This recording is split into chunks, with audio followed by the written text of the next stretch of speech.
I'll tell you what, man, when that beat hits, I know one of two things. Number one, I got some great headphones on right now to listen to that beat. Number two, I know some great energy facts chats are about to be communicated to me and streamed to me wherever you're tuning in. I want to say thank you to everyone tuning in on this new episode of Energy Facts Chats. This is me, JP Warren, one of your co-hosts in Houston, Texas, and we have Mike Umbro tuning in from California, San Diego, California, and we love having this collaboration right now. I think my inability to know what's going on, the lack of knowledge actually poses some good conversations, some good questions that I ask our energy environmental guru, Mike Umbro, out in the West Coast. So first off, whether you're watching us on a YouTube, I hope you know that now you can find us on any platform streaming platform streaming. You know what I mean? You can find us on Spotify, Apple, Google, whatever you want. Nice. You can find us wherever you're streaming your platform. I want to say thank you. And Mike, you actually kind of have a pretty cool story about this. So we've probably done maybe 15, 16 episodes. Oh, yeah. Really haven't been promoting this that much. It's kind of cool. It's kind of cool. You kind of go in and look at kind of like who's or where in the country they have downloaded this from. Mm-hmm. And now we're starting to see, China, we're starting to see Malaysia, we're starting to see the UK, we're starting to see people kind of tune in. And for the few amount of episodes that have been downloaded, it's kind of cool seeing the global reach of this. And Mike, let's not talk global. Yes. Let's talk local reaches. Tell me one of your stories that you just had with your experience with the Energy Facts Chats. Yes, let's talk roughly 10 doors down the street from me, neighbor Bob, who maybe he's listening to this. Shout out to Bob. He stops me. Bob, thanks for tuning in, Bob. We love you. We love you here in Energy Facts Chats. Yeah, he says, hey, he's got a little investor club. A lot of them are up in Seattle and the Washington State area. But he goes, hey, one of my buddies in the investor club showed me your podcast, Energy Facts Chats. I'm like, what? Come again? First off, how'd you hear that about this? Second off, what'd y'all think? Yeah. And he goes, yeah. So I listened to it per the recommendation of one of his buddies in this club.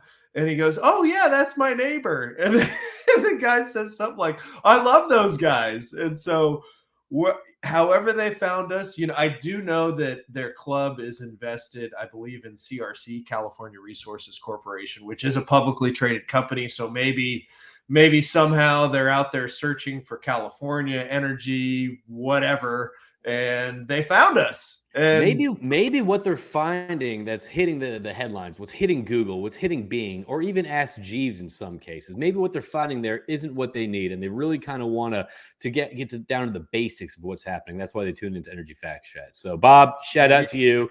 Love it. I love hearing that story. That was very exciting to hear. Yeah, I was stoked. That was just 2 or 3 days ago. I'm like, I went up to my parents' house. I was like, Bob's heard my podcast. They're like, who's Bob? Close the door. Take your shoes off. Close the door. So first off, I think that's really exciting to hear. So I think today is good to just kind of be. I think there's a lot of exciting stuff going on. We really don't have a set agenda what we're going to talk about today. Yeah. There's again a lot of exciting stuff happening, and I think in a true fashion of Energy Facts Chats, Mike and I probably talked for maybe 7 seconds before we hit record, and we just kind of dive into the nuts and bolts on what's going on around the energy place. But so Mike, I have a question before we get too far into this well-planned episode. What have you been up to the past couple of weeks? Because you had a new event in a new city that looked like it was like overlooking paradise. It looked pretty epic. And I think that's what we're about is getting out of, just kind of talking on video land and absolutely. So one of the things that I do at Connection Crew, there's a group that we host called Crew Club, which is an operators focused networking group. And we try to have the events, 18 people or fewer. And the whole goal is, hey, look, let's create more friendships. You know what I mean? Like, you're a good person, you got to meet this other good person. Like, let's just do this. Let's get back in the room with people. Let's stop having these transactional conversations. Like, when are you buying? Are you selling? Are you buying? Let's stop all that and let's focus on what matters. It's the relationships in all of our lives. So we started this probably about a year and 9 months ago or something like that. And we just had our 102nd crew. Wow. Yeah, I know, and it's crazy to see. It's crazy to see the connections that have been made, and we just had our we were doing 6 locations, and we just had our 7th location last week in Austin, Texas, and it was just great to see some of my old friends. It was great to meet some new ones. We had a cat sitting at the table, wearing a hat and all that stuff. Comes in with shorts and start BSing with his cat. Turns out he was the CEO of a company. I was like, what? Okay, so there you go. It's cool seeing, I guess, these people at different levels come together and just kind of, strip the title, strip the position, and let's get down to kind of having a good time in meetings. So that's kind of exciting. And I also, in the meantime, I registered or applied, whatever you want to call it, to get my executive coaching certificate. And I'm excited about that because I'm learning more about it. It sounds pretty exciting because I've really kind of dug the whole look, we all go through stuff. We all go through tough times. A lot of times, the hustle culture, people celebrate their successes. So I'm excited that it's the whole the personal development side of things. I get to kind of meet people and kind of help them develop personally. And yeah, besides all that and gearing up for Kids Crew in Houston, we had a setback for the Kids Crew in Midland. Kids Crew is where we bring kids to learn about energy. We all forms of energy, why we need it all, a healthy energy mix. We have them break apart and have them participate in these fun STEM presentations and experiments. And at the end, the kids get to vote on their favorite one. And the one they get to walk away with a gold drill bit. You gotta pick that up like it's super heavy. Oh, it's gold drill bit. When I saw you take a picture, I saw you with Dave Gibson and I didn't know Kay Jackson. I don't know him, but I haven't met him yet. But I was like, oh wow, that looks like real heavy or whatever. And you just pick it up just now. It is cool. Extremely heavy. This is real 24 karat gold, and don't worry, I can just pick it up no problem. Just one hand with my left hand. So cool. Yeah, you were just at the gym, so yeah. I know. Sense. I'm trying to get back into it. I'm trying to balance. I'm trying to get more focused on my physical condition. I know I need that, but no, I think that I think combined with what we're kicking off with Exec Crew, with people coming together, leaders coming together, kind of sharing their passions, and that's what's going to be exciting about it. I think whenever you have passion-filled conversations, it's exciting, it's dynamic. So that's kind of what I've been doing. I've been trying to think of ways to bring people together, to connect people, to improve myself, and to help others. So yeah, I think a lot's going on, but it's got back from a little 4-day R&R with a family up in Spicewood, Texas, right behind Willie Nelson's ranch. Wow, that was kind of nice. Cool. Oh yeah, good vibes up there. Great vibes up there. And then, just kind of back in the saddle Monday morning, Energy Facts Chats. What about you, Mike? You've been kind of busy too, man, which I love seeing. You've been so my stuff is all trying to get out there and get going. You've been hitting the news outlets. You've been hitting universities. Let's get a little insight, kind of what you've been doing and kind of who you've been interacting with lately, because it's exciting stuff. It's more. Well, yeah. No, the past 6-8 months, I've really just been plagiarizing your playbook because I think you do an amazing job and you've identified bringing people together, having conversations in the industry that are not being had at, the major operator level, actually bringing together independence and then the coaching aspect, because I think we're in this time of you and I don't necessarily believe there's this massive transition, but there is a lot of change and there's a lot of integrating of new technology, clean energy technologies with legacy oil fields, with legacy projects, however you want to define it. And that stuff honestly is exciting. I love seeing that stuff. Yes, it is, but it creates a lot of angst and a lot of stress for people that are used to operating in just this. We're the oil and gas community. We do things this way. We do this, bop, bop, bop, down the line. This is how it goes. And right now, that's not how it goes. There's anything but traditional methods being implemented in today's energy complex, just broadly. So I've been kind of plagiarizing your playbook. I've been trying to bring people together on a monthly basis through Californians for Energy and Science. And our last meeting was about 2 weeks ago. We had, again, about 20 people. We get about 20 people, similar to what you're bringing in. And So people that are tuning in real quick, I hate to interrupt, but that's what I do, because I have a question that I'm like, okay, well, this is actually pretty important if those aren't that are just tuning in right now. What is this Californians for Energy and Science? What is it? So what we're about is bringing operators together, in starting with traditional oil and gas operators, but open to anybody, renewables, anybody that wants to, agriculture, whatever industry wants to join us, to talk about California's energy systems. And broadly, you've got, the utility system and what are our sources of energy and power. And you've got liquid fuels. How are we getting around? Gasoline, diesel, electric vehicles. And then that intersects with policy. So you've got environment, economics, and policy, and how that all interplays with one another. And right now, you've got a lot of change happening at the regulatory level with state agencies, at the operator level, trying to get permits through state agencies, and a lot of pause on that front. And then you've got a lot of innovation. We are seeing some shift in the whole the traditional way to do business of get all your paperwork, get all this in a file in, long pause. We are seeing a change with that though, with Gavin's new whatever he's doing, correct? Well, Governor Newsom is, we talked about that on maybe our last episode, trying to streamline these projects and say, hey, we're ordering and calling for all of this clean power generation to happen in a short amount of time. We're not building these things fast enough. And sometimes there's this push-pull, because yes, we want to have the California Environmental Quality Act. We want to have stringent regulations, making sure we're building these projects with the environment in mind and with top of mind, protect the environment first, then build your project. Well, right. We need to do that faster. And so the governors recognize that. And, back to what we're doing at Energy and Science, we're trying to study issues around the oil fields. Our first study is on air impact. So we're putting air monitors on leases to study their impact on houses that are, 200 feet away in some cases, because you've got oil field neighbors interface happening.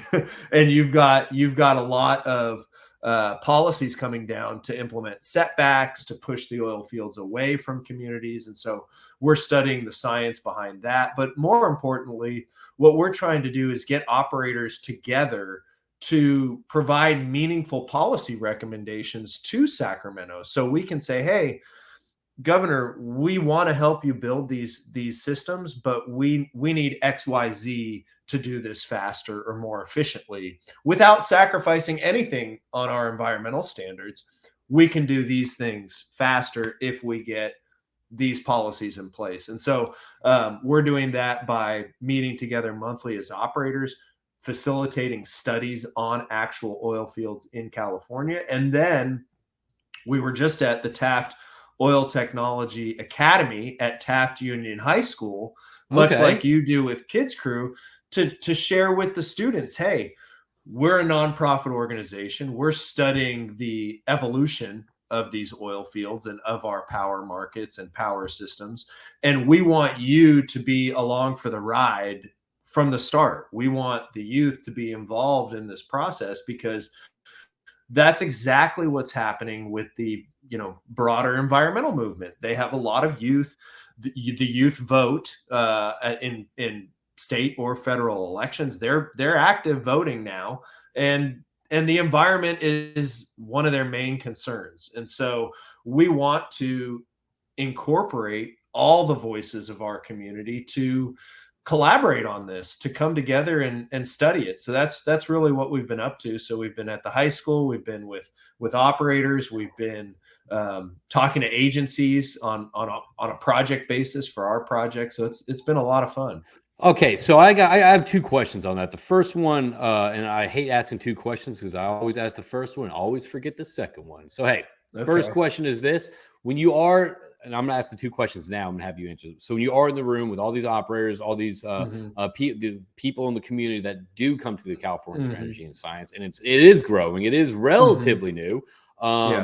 What's been first off, what's been kind of, I guess, the tone or the feedback from these meetings is like, well, okay, well, I'm here, but I've done 15 of these groups before and we haven't got anywhere, but I'm still here? Or is there kind of a breadth of hey, this is a new way to not I don't want to use attack a problem because that's so Mhm.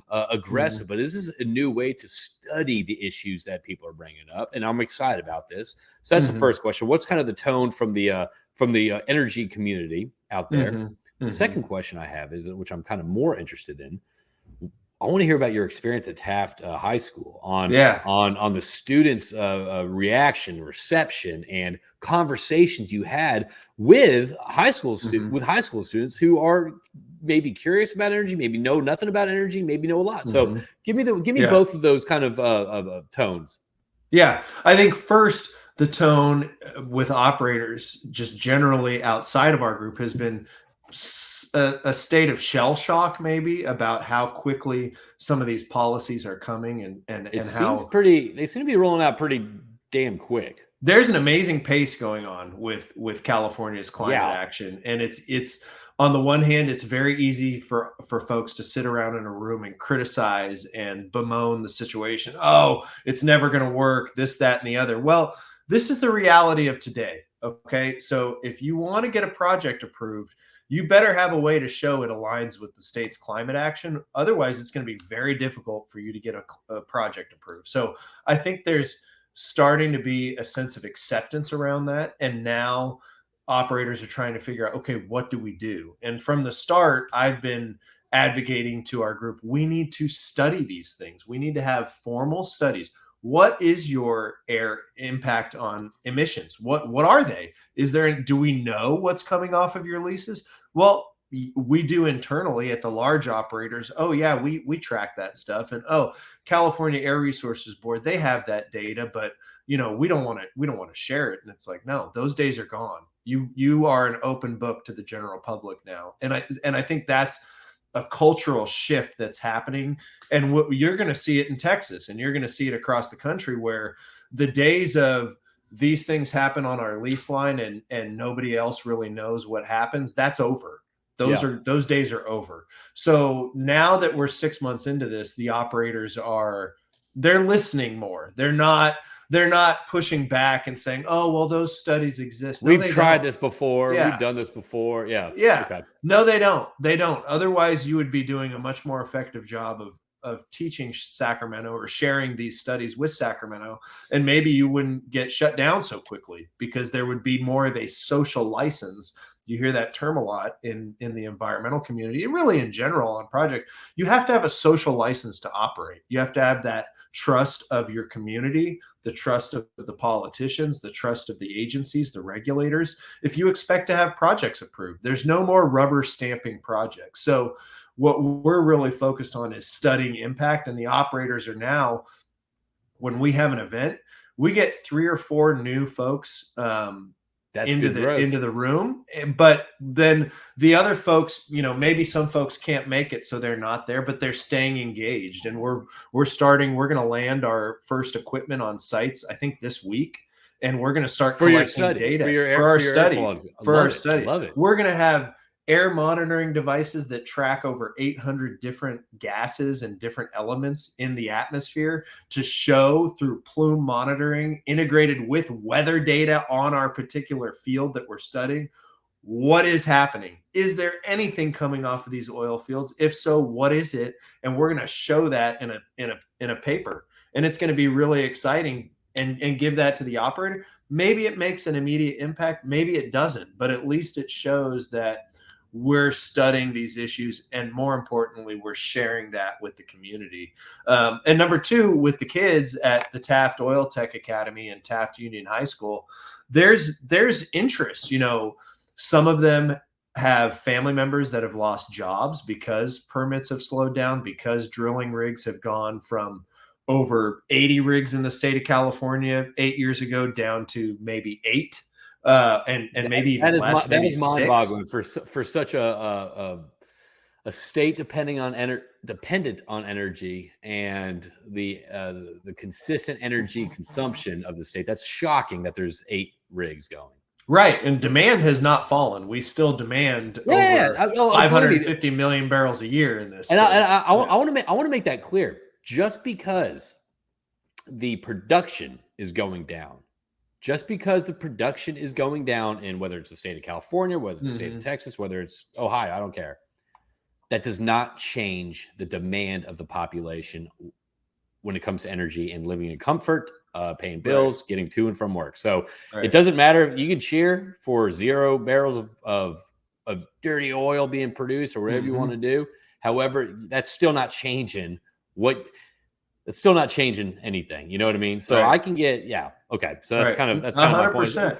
We're not changing the 2,000 calories we need. We're just changing where we're getting it from. Either we're going to source it locally or we're going to get it from whatever. Yeah. Right. Yeah, I'm with you. Right. And one of the first questions I asked the students was, how many of you see climate change and climate change related information on your social media? And most of them raise their hand. Yeah, I see that.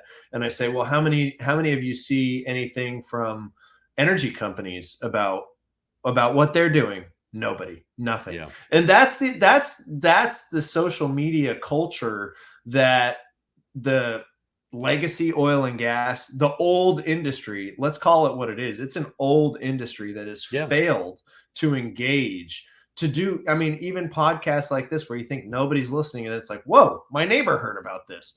And it's important just to get the information out there. Well, the thing is, I agree. We are in a very the oil and gas space is a very. You're right. It's an old school mentality. It's this and that. Like this is how we've done it. However, you're right. This is a period, a time period, if you will, that companies need to stand up proudly and say what they're doing. They need to stand up proudly and say, "Hey, whoa!" Like this is the realities of kind of what but that doesn't happen. I mean, to get someone on a podcast at an operator, it's like an act of Congress to do. It's good luck. If you hire the best people, if you say you hire the best people, if you say you hire the best and smartest people, why are you putting a muzzle on them? Why are you putting them in this box? Let them speak. Let them be the face of, not the face of your company, but let them be a part of your company who's communicating. So anyway, I completely understand, and shame on the industry for not promoting what we do. For instead of kind of sitting there taking the licks, being like, well, what's the point of fighting it? Well, change your story. Tell your story a different way. So yeah, anyway, No, it's very true. Today in the LA Times, an editorial piece on the $21 billion idle well abandonment liability that's going to get stuck on the taxpayers. And that's a prime example of, it was mismanaged by the Department of Oil and Gas and Geothermal Resources, Dogger, which has since been renamed and reorganized into CalGEM. It was mismanaged for many decades. You know, Dogger's a great name for the record. Yeah, I know. It was a dogger of a situation for many decades that they were allowing things to slip through the cracks, and operators were neglecting their abandonment liability. And we've done a show on that. But now operators need to come out and, okay, what are you going to do about that? That was just published in the LA Times today. Where is Chevron? Where is CRC? Where is ERA? Those three companies own a majority of the idle well liability. Right. Coming out and saying, hey, we're doing XYZ, because they are. They're abandoning wells faster than they're drilling wells. Part of that is because they're not getting permits to drill new wells. The other part of that is CalGEM is really starting to crank up the heat on getting these idle wells taken care of. And so now you're at this point in time where the real rubber meets the road. And it's like, okay, that exists. Now, industry, how are you going to talk about it to the community? Are you just going to ignore these articles? Or are you going to go out and say, hey, we're doing the best we can to abandon these wells. This is our timeline. This is our plan. This is what we're doing. That's what the community needs to hear, because otherwise they're only hearing the scary stuff. They're only hearing about, hey, the taxpayers are going to be on the hook for this massive abandonment liability. When in fact, in reality, the operators are doing fast work to try to take care of this situation that's been neglected. So there needs to be more discussion around ESG topics with the large operators, and not just the foo-foo. Here's our. I am so sick of the foo-foo ESG conversations. It's ridiculous. Let's make it practical. Let's make it realistic. My question is this, Mike. I mean, hearing all this stuff, I mean, you see all these energy policy decisions seems to be like one every 3 days coming out of California, real aggressively. I've read somewhere, and I'm going to get this wrong. And if you know the answer, chime in below and let me know why I'm wrong. I think by 2045, y'all need like 450,000 megawatt produced, whatever put in, and y'all are at 35,000 today. So that's tremendous. That's an increase of 445%. Yeah. By 2030 or 2035 or something like that, which is completely insane. So with all this stuff coming out, Mike, with these the kind of the 2-3 big dogs that are out in California right now, not chiming up, not taking the stage, not being advocates, if you will. How are you finding motivation? And let me ask you a question: is this all a wasted effort because you're bringing these people together? You're putting, not just financial response, but also time, energy, effort, focus. We could be doing a lot of other stuff. What's keeping you motivated with this? And do you see kind of this having some impact towards, I guess, the locally produced energy sector? What's keeping, I think what motivates me is the state wants it. The people of California want it. We need over 60 gigawatts of long duration energy storage by 2045, according to. It's a lot higher than 1.21 gigawatts. That's a lot. And right now we have 5 gigawatts of lithium ion batteries, which are not long duration. They're 4-hour duration. Yep. So there's a huge need for grid stabilizing technology, for dispatchable power. And so that's on a project basis. We're doing a synthetic geothermal project. I sent you the link to that. Listen. Am I getting ahead of your notes? Well, here's the deal. My notes here. All right. Yes. Because I think this is we're coming up to minute 26. And I think this is I would love for you to kind of touch base on 2 things right now, because I want to dive into the next Energy Facts Chats. Yeah. The first thing I want to touch base on, obviously, is what you sent me. You're hitting the news, and I love this, what y'all are doing. And I want to talk about that. Obviously, I want you to kind of brush over what you're doing that.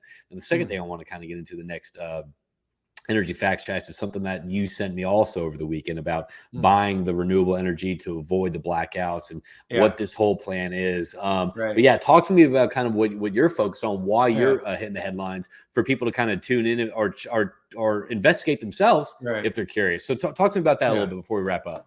Yeah. And I'll tie it all together with why California is important and what we saw with this debt limit increase deal on, they put in there the approval of the Mountain Valley Pipeline for natural gas on the East Coast.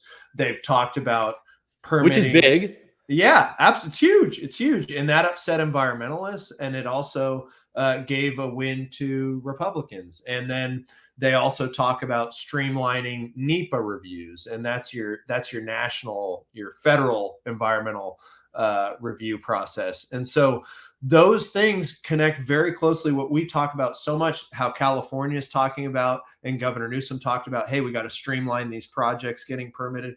That's happening at the federal level. So that's what's motivating me, because you've got the 4th largest economy in the world in California, and the largest economy in the world in the United States, all trying to make these projects a reality and going the route of clean power and clean energy. And so as states around the country want to clean up their grids, that's going to limit the amount that they can send to California, because California, the independent system operator, actually receives power from many of the Western surrounding states. So for those to kind of get an image, and this took me a little bit to understand too, it's kind of like a bottleneck. So it's kind of like a river. I mean, there's states that kind of peel it off, and at the end, that's the delta, the California delta. Like, it gets the rest. Absolutely, we're an energy island. And so you need a lot of transmission lines to get that power from wherever it's coming from, New Mexico, Colorado, other states in the region. That's one element of it, but everyone's trying to decarbonize, right? So that's going to provide less clean power to export to a place like California, which means we're going to have more of our own. California is going to have more local clean power projects, and we do have a tremendous amount being applied for in the interconnect queues to connect to the grid. But there's such a great demand for it that That's what excites me. And so our project is about synthetic geothermal. Our project is about taking the sun's irradiance basically and capturing it through parabolic troughs, mirrors that concentrate that power to a working fluid that gets heated to 700 degrees Fahrenheit. We bring brackish water, salty water that you can't drink, you can't grow crops with. It's over 10,000 TDS. You can't do anything with it, but we can heat it and then put it back into the ground using the sun's energy. And then we can create a 490 degree F reservoir and bring that up for dispatchable clean power. So we're storing the sun's energy in a depleted oil reservoir. And so we see that as hitting a number of things. We see that as a transition project. We see that as jobs to a fossil fuel community in Kern County that is losing jobs.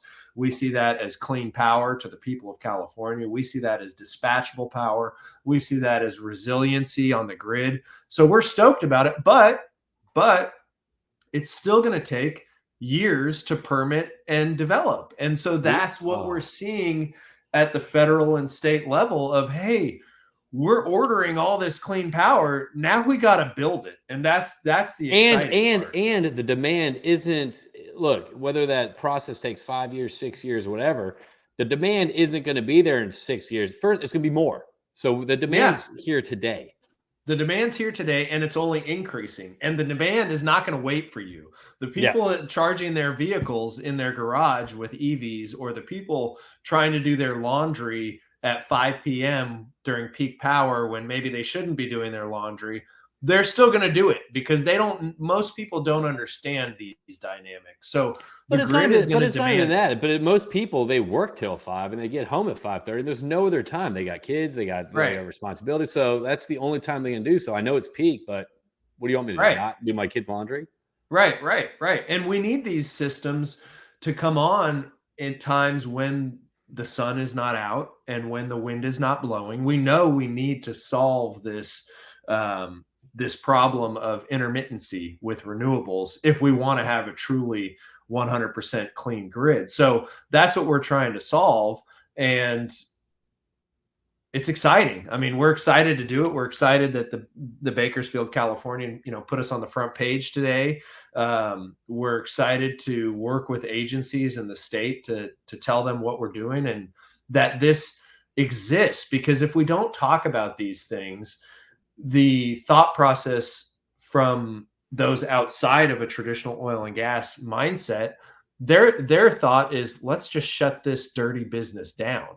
And that's what the industry is facing if we don't innovate and we don't come together and talk about potential projects. Communicate. And again, it's not just communicating inside the echo chamber. It's telling a story. So again, I'm going back to what you going out there and putting those things, those air monitors out there and all that stuff.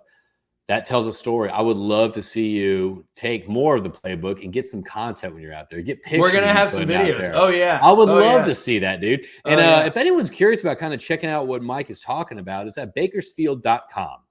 www.bakersfield.com. You can find that in the World Wide Web.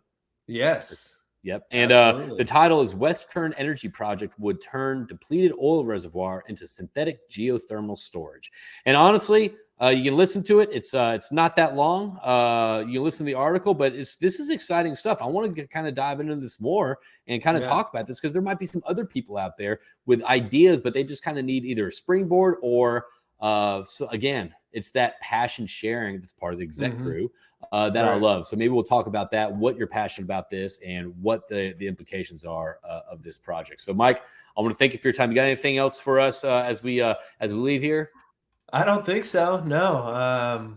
Let's keep rolling these out. Let's keep talking ESG. Let's keep talking about all these topics because it's moving fast. The train has left the station. It's moving fast. And the thing is, though, whenever something is like this fast, whether again, I mean, I remember back, the days of the pandemic, COVID. Well, COVID's still going on. Relax. You know what I mean? Right. There was so much information. There was so it's like there's so much information out there. It's like, okay, what do I listen to? What's digestible? what's realistic to me. And this Mhm. is now it's the same thing with energy policy. It's the same thing with a Yeah. lot of things. There's so much push on information. It's like, okay, so that's kind of the goal of Energy Facts Chats, to have these Right. conversations. And there's just our perspective, our point of view, our reality. So we Right. appreciate y'all tuning in wherever you're tuning in from. If you're enjoying this, like, share. Obviously, I hope you're subscribed already. But if you're enjoying it, just leave a review, leave a comment, share it. It helps definitely spread the word of Energy Facts Chats, and maybe recommends this to other people that aren't tuning in. So, Mike, I want to thank you for your time. I want to thank everyone out there, and we'll talk to Absolutely. you soon on Energy Facts Chats with me, JP Warren, and Mike Umbro. Got it.